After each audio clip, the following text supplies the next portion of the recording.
لا حول ولا قوة إلا بالله العلي العظيم. أعوذ بالله من الشيطان الرجيم. بسم الله الرحمن الرحيم. رب اشرح لي صدري ويسر لي أمري واحلل عقدة من لساني يفقهوا قولي. اللهم صل على محمد وآل محمد وعجل فرجهم. تو آج قرآن کریم کا درس نمبر 4 آپ سب کی پیش خدمت ہے. اس کا PDF آپ سب کو بھیجا جا چکا ہے. آپ لوگ اسے بغور مطالعہ کریں اور اس کو ریکارڈنگ کر کے ارسال فرمائیں. تو اپنے درس کا آغاز کرتے ہیں کہ قرآن کریم کے بارے میں تمام کتب کی سید و سردار ہے یہ کتاب، اور یہ قیامت تک کے لیے معجزہ ہے، اور اس میں ہر خشک و تر کا ذکر موجود ہے. جیسا کہ قرآن میں خود ارشاد ہوتا ہے وَلَا رَطْبٍ وَلَا يَابِسٍ إِلَّا فِي كِتَابٍ مُبِينٍ. یہ آخری آسمانی کتاب ہے. جیسا کہ گزشتہ میں کتابیں نازل ہو چکی تھیں، یعنی توریت، انجیل، زبور، ان میں چوتھے نمبر پہ یہ آخری کتاب ہے کہ جسے قرآن کریم کہا جاتا ہے، جو ہمارے اور آپ کے درمیان موجود ہے، جو حضرت محمد مصطفیٰ صلی اللہ علیہ وآلہ وسلم پہ نازل ہوئی، اور اس کا پڑھنا، سننا اور اس پر عمل کرنا موجب تقرب الہی ہے اور باعث اطمینان قلب ہے.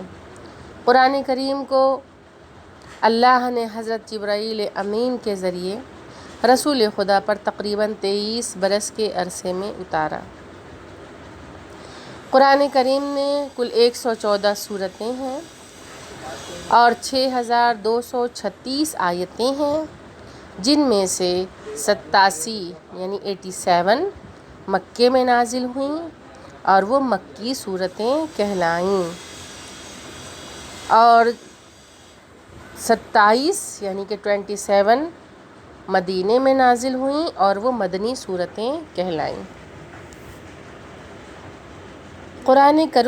قرآن کریم کے مختلف ناموں کا اگر ذکر کیا جائے تو اس کے بہت سے اسما ذکر کیے گئے ہیں، اور مسلمانوں کے درمیان ان میں سے صرف بعض ہی مشہور ہیں. البتہ بعض الفاظ قرآن میں قرآن کی صفت کے عنوان سے ذکر ہوئے ہیں، لیکن ان کو قرآن کے نام کے طور پہ استعمال کیا جاتا ہے. جیسا کہ بعض مفسرین مثلاً صاحب مجمع البیان مرحوم طبرسی نے صرف 4 نام کا ذکر کیا ہے، اور کچھ نے مثلاً مرحوم ابو الفتوح رازی نے 43 نام یعنی کہ 43 نام بیان کیے ہیں. تو مرحوم طبرسی نے مجمع البیان میں صرف 4 نام جو ذکر کیے ہیں وہ یہ ہیں: قرآن، فرقان، کتاب اور ذکر.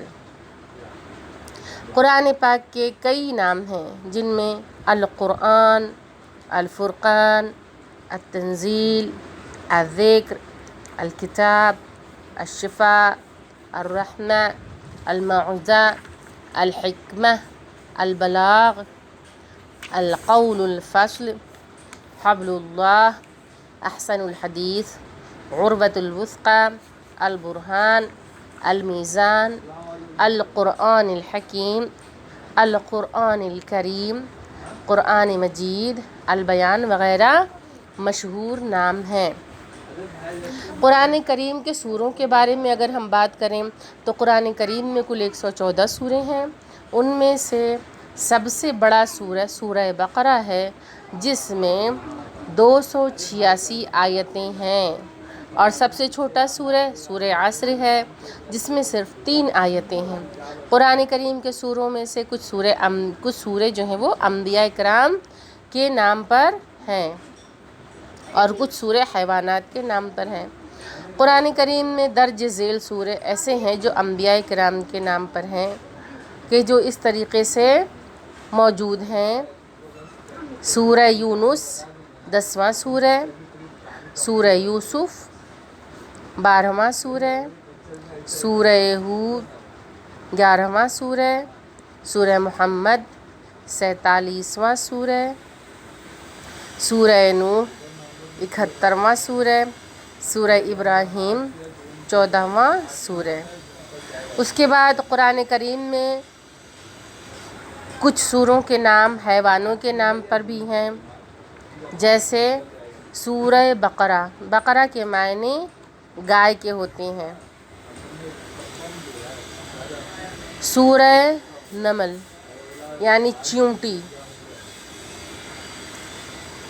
سورہ فیل یعنی کہ ہاتھی کے نام پہ۔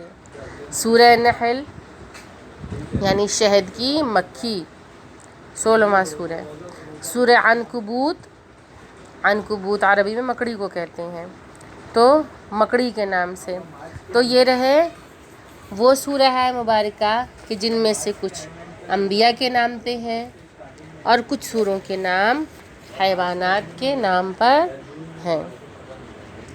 ان تمام چیزوں کو آپ لوگ ذہن نشین کر لیجئے گا، بہت غور سے مطالعہ کریے، اس کو سمجھیے اور اس کو اپنے ذہن میں بٹھا کے رکھیے، اپنے ذہن میں اس کو بالکل محفوظ کر لیجئے جن ناموں کے بارے میں آپ لوگوں کو بتایا گیا ہے۔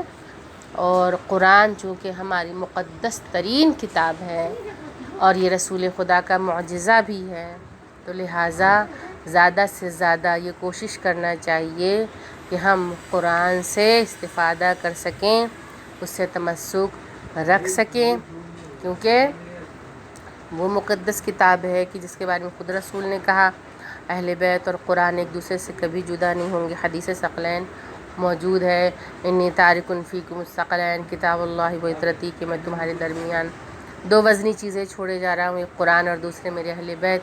اور یہ بھی فرمایا اس کے آگے کہ تم اس سے تمسک رکھنا، یہ دونوں چیزیں یعنی کہ قرآن اور اہل بیت، یہ دونوں چیزیں ایک دوسرے سے کبھی جدا نہیں ہوں گی یہاں تک کہ حوض کوثر پر ملیں گی۔ تو رسول خدا کی اس حدیث سے عظمت قرآن بھی ثابت ہے اور عظمت اہل بیت علیہم السلام بھی ثابت ہے، اور ان دونوں کا تمسک بھی ثابت ہو رہا ہے۔ تو یہ کوئی عام کتاب نہیں ہے کہ جسے ہم اپنے گھر کی لائبریری میں بس سجا کے رکھ دیں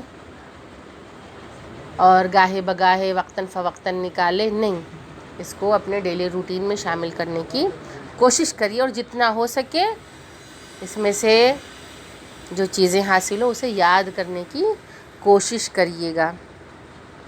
وآخر الدعوانا ان الحمد للہ رب العالمین، اللہم صلی علی محمد و آل محمد وعجل فرجہم۔